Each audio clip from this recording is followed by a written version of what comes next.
Good afternoon, sports world. My name is Marshall. This is Marsh Does Sports. It is Sunday, July 30th, 2023, and boy, do we have a day today. Last night, UFC 291, amazing night in the fight world. 9 of the 11 fights on the card went to finishes. We're going to talk some Pereira, some Gathje, Conor McGregor's thoughts on the whole night. Then we're going to talk some Luka. I was scrolling Twitter and saw some pictures of Luka Doncic. He's looking thin, looking ready, putting in some work in the off season. We're going to talk about what that means for the Mavs in this upcoming NBA season. And then Jonathan Taylor, he wants out of Indianapolis. Not too big of a surprise. Colts are kind of a mess. And we're going to talk some Jim Irsay and what he has to say about the whole situation. And then we're going to round out today's show with Max Scherzer moving to the Texas Rangers. That's big news in the baseball world. The Rangers, they're rolling right now and they're just getting better. Without further ado, let's get going. This is Marsh Does Sports. Alright guys, so we're going to start off today's show talking about UFC 291 that happened last night. Absolutely stunning night, tons of finishes, really entertaining fights. The two headlines were Alex Pereira and Jan, I really struggle with his last name, Blachowicz. And you had Justin Gaethje and Dustin Poirier fighting for the BMF title belt. The Pereira-Jan fight went to split decision, and Alex Pereira, he ended up winning by split decision. So he's now the light heavyweight champion of the world. Congratulations to Alex Pereira. And I was looking at some pictures and the hype going into the fight, and man, even in the face-off with Jan, he just towered over him. I mean, he hit him by at least 2 inches. And I saw a picture that he posted on his Instagram the night after the weigh-in, where he weighed in at 205.5 pounds, right, to qualify for the fight. The next night, he posted a picture of him getting on a scale, and he was 228 pounds after rehydration. So, I mean, he's just shy of, heavyweight rolling into this light heavyweight fight. And after seeing him at light heavyweight, him compared to Jan, it's amazing that Israel Adesanya ever even beat him. I can't believe it. After seeing what a physical specimen Alex is, it's unbelievable that Izzy could take him toe to toe and knock him out.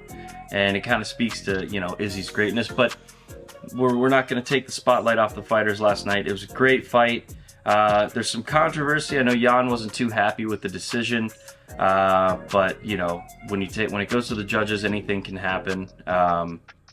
So it's a good fight. Alex is he's the new king. He's the light heavyweight king. So people are gonna have to come for him.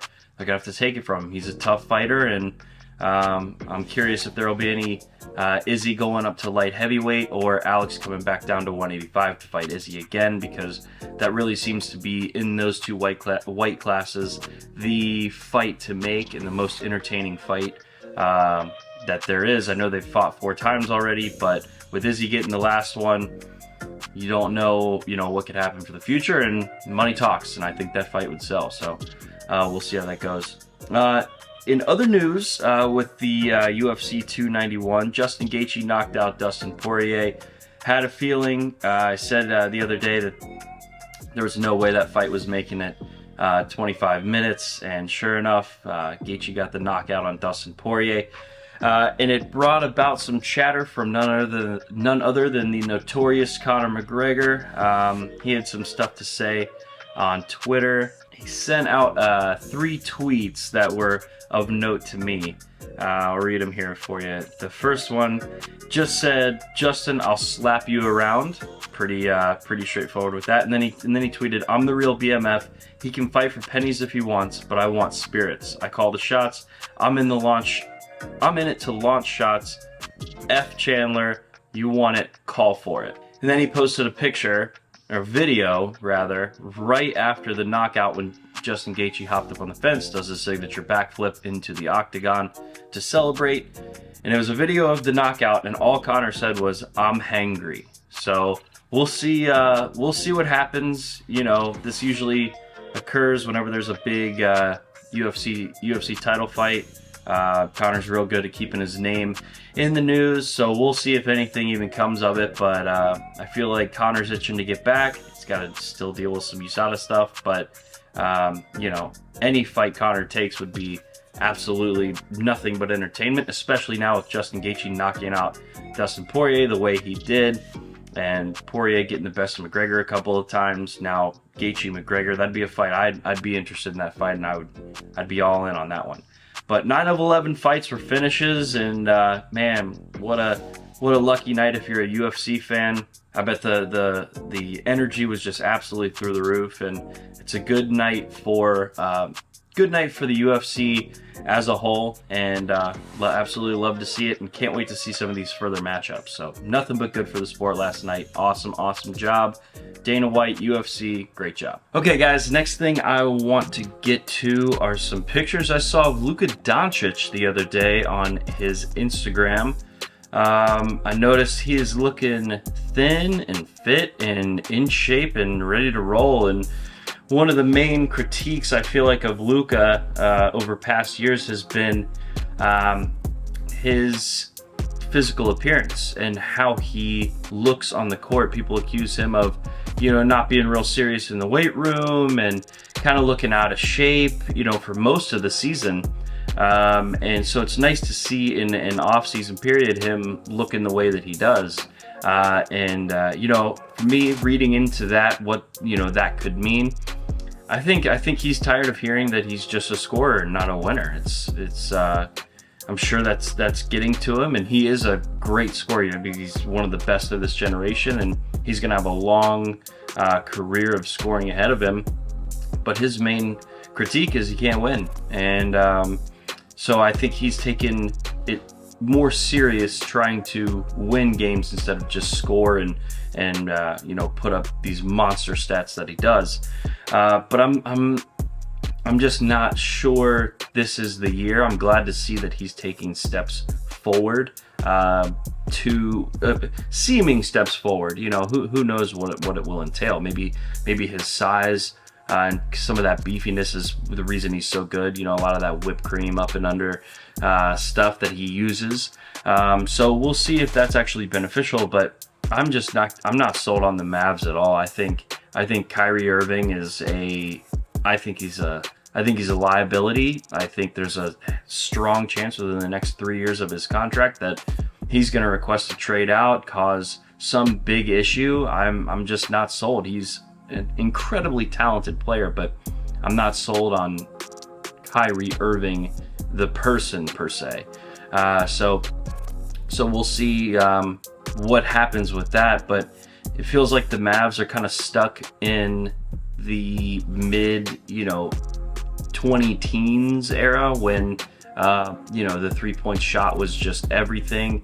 You know, a loaded backcourt was, you know, that charge was led by Steph and Clay for all those years, and it feels like they're still chasing that ghost of the West, whereas I feel like basketball, with the advent of the current Nuggets, has fully transitioned back to being a big man's league. I mean, if your two main guys are Luka and Kyrie, now Luka's got some size to him. Kyrie's a pure guard. Luka, I mean, I think Luka's like 6'9", 6'8", 6'9", somewhere in there. Maybe 6'7", not sure. But he's got some size to him, but he's not Aaron Gordon. He's not Nikola Jokic. You know, those two are big physical dudes that you're just gonna have to deal with in the West for sure. And then you look at the makeup of the Phoenix Suns. You got Kevin Durant. Kevin Durant, they say he's under 7 foot, but whenever I see pictures of him next to 7-footers, he looks like he's 7 feet tall to me. And then you got Devin Booker. He's a pretty big 2-guard, and same with Bradley Beal. They're both big 2 guards. Whereas you got Kyrie Irving, he's relatively small. He's a straight point guard, and Luka, I wouldn't put him in that power forward position. He's more small forward, transitions out to like shooting guard, right? That's just where he plays. So they're just not going to have the bodies to bang with these big Western teams. So I think aspirations of a championship are far-fetched, and I don't even see them making the West. They could be a lower playoff seed, maybe play-in team. I could see that, just based on the pure fact that you have two of the best scorers, pure scorers in the NBA on your team right now, I mean, that will take you places, but it won't take you to your end goal, which is an NBA championship, Western Conference title. So I don't know, it just feels a little outdated, and they feel just a little overwhelmed and overmatched in the West. Both are fun to watch on the basketball court, so I will definitely be paying attention to the Mavs just for the reason that they have a powder keg in Kyrie Irving that could say anything at any moment, and they have one of the most exciting young players in Luka Doncic. I just worry that Luka's gonna want out of Dallas if they don't turn it around soon and figure out a way to start winning around him, because he's the type of player that you can build a championship around without doubt. There's some people doubting whether he can do that. I am 100% confident that he is the number one on a championship team. This just is not it. But love to see Luka putting in work in the offseason, and I'm already excited for the NBA season, so it's all good. All right, next up is some NFL. We are just a few weeks out from the season starting. So excited, always love when NFL season rolls around. But news yesterday broke that Jonathan Taylor of the Indianapolis Colts has requested a trade. Not that shocking. I feel like the wheels are kind of falling off for the Colts right as the season's coming up on us. They weren't very good last year, and they're not going to be very good again this year. And it got me thinking when I saw the Jonathan Taylor trade request. Now, this is a guy who was second in the Offensive Player of the Year voting a couple of years ago in 2021, lit the league on fire, over 2,000 yards from scrimmage, has dealt with some injuries since then, but is just one of the most dynamic players that we have in our league. He's a fantasy football star. He's always a high pick in that. And why is he wanting to leave an organization that has Super Bowls, has cachet, beautiful stadium? What would be his incentive for wanting to be traded? And there is one gigantic answer, and that is Jim Irsay. He's one of the most irritating owners that we have in sports, in my opinion. If I was a Colts fan, I would just be... I don't know. I would be just disappointed seemingly all the time because of our owner, Jim Irsay. Now, I'm a Bengals fan. The Brown family isn't much better, but at least they are behind the scenes. I think anytime you have a sports owner that is just pompous, pumping up their chest, they're opinionated on everything, they're meddling in day-to-day activities, personnel, hiring, firing, I think that is just a terrible recipe. And Jim Irsay, he embodies all of those traits. He is that. Him and Jerry Jones. Now, Jerry Jones has some Super Bowls to his name. They have like 4 playoff wins in the last like 25 years, though. So I think the owner being the star of the show never works. You look up in New England, that's the one example of an owner being famous and having notoriety and yet being successful. But the reason he is famous and has notoriety is because they won and he stayed the hell out of the way for so many years, and he's got 6 Super Bowl rings to show for it. So staying behind the scenes as an owner is absolutely essential to me. And so Jonathan Taylor requests a trade. Not that shocking. They don't want to pay him. They're just kind of, they have him in this weird holding pattern. He's coming to the end of his rookie deal. And instead of that message going to the Colts ownership and front office and then taking a second to think about it, evaluate what's happening, the trade request, what could we get for him, this, that, and the third. No, there's no behind the scenes. Jim Irsay comes right out and says, what did he say? So he already publicly announced that he will not trade Justin Taylor now or in October. End of story. Has already made that known. So JT, go out there and do your best, man. Have a monster season. You know, try and play for the franchise tag now, because that seems like all you're going to be looking at and looking forward to here for the next 2 years. So I wish him, nothing but health and prosperity, and I want him to have a monster season because, God, Jim Irsay just irritates me to just no end with all of his antics and everything, and So I wish Jonathan Taylor the best. It's a shame what's happening to the Colts, but I also think it could be a blessing in disguise. They move on from JT, or if he's disgruntled, whatever. It seems like they're just kind of wiping the slate clean and going to move forward with Anthony Richardson. And it seems like he's got a totally clean path to just work and make mistakes. And so I have high hopes for the kid, and I hope they do him right and let him experiment, get in the offense and make mistakes. That's the only way you learn, is to make those kinds of mistakes. So I think this could be a blessing in disguise, clearing some way for Anthony Richardson to be more of a playmaker, running with his legs, throwing the ball. I'm sure he's going to be riddled with some turnovers and interceptions his first year, but he's going to be fun to watch. And the Colts they're a tire fire, and like anything like that, it's hard to take your eyes off of it. And that brings us to our last topic: Max Scherzer with a blockbuster trade going from the New York Mets to the Texas Rangers. I think this means a couple of different things. I think first and foremost, this says Mets are done. They are restarting. They are going back to the drawing board. Coming into the 2023 Major League Baseball season, they had the highest payroll in baseball by almost $100 million. And if you're going to pay that much money, you can't be below 500 after the All-Star break, just kind of slowly diving into oblivion. That just is not, that's not what almost $400 million in payroll is supposed to produce. So I think the Mets, they're selling parts. They're going to scrap it down and try and restart next year. Money talks in baseball, so I'm sure they'll start I'm sure they'll start looking for the next best thing to bring in some high praise guys. But for the Texas Rangers, I think this means that they are immediately the favorites to win the World Series. If I had to put money down, I'm not a betting man, but I would bet the house on the Texas Rangers. I was doing some research. On the Rangers and what this could mean for them, and it turns out that to this point in the season, they have scored the most runs in Major League Baseball at 606, and they have the best run differential at plus 151. The Braves are a close second in terms of run differential, but they're way out ahead in terms of runs scored. So they are producing runs, have the best run differential, meaning that their pitching is already good.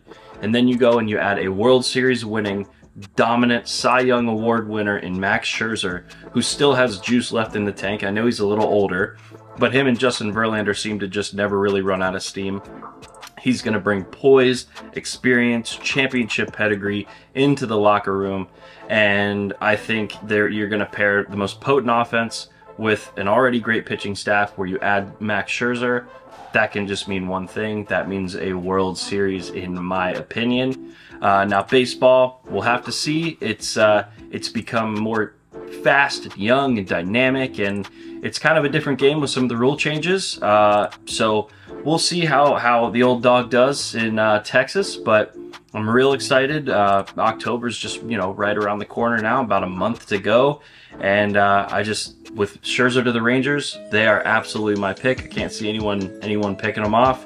The rich just keep getting richer in Major League Baseball. All right, that does it for today on Marsh Does Sports. I appreciate you guys tuning in, watching, catching up on some sports with me. Have a wonderful rest of your Sunday. If you like this video, give me a thumbs up. Comment down below what you'd like to see in future episodes, what you thought of this episode, and go ahead and hit that subscribe button because I put out daily sports content, and turn on the bell notifications so you never miss an episode. See you guys tomorrow.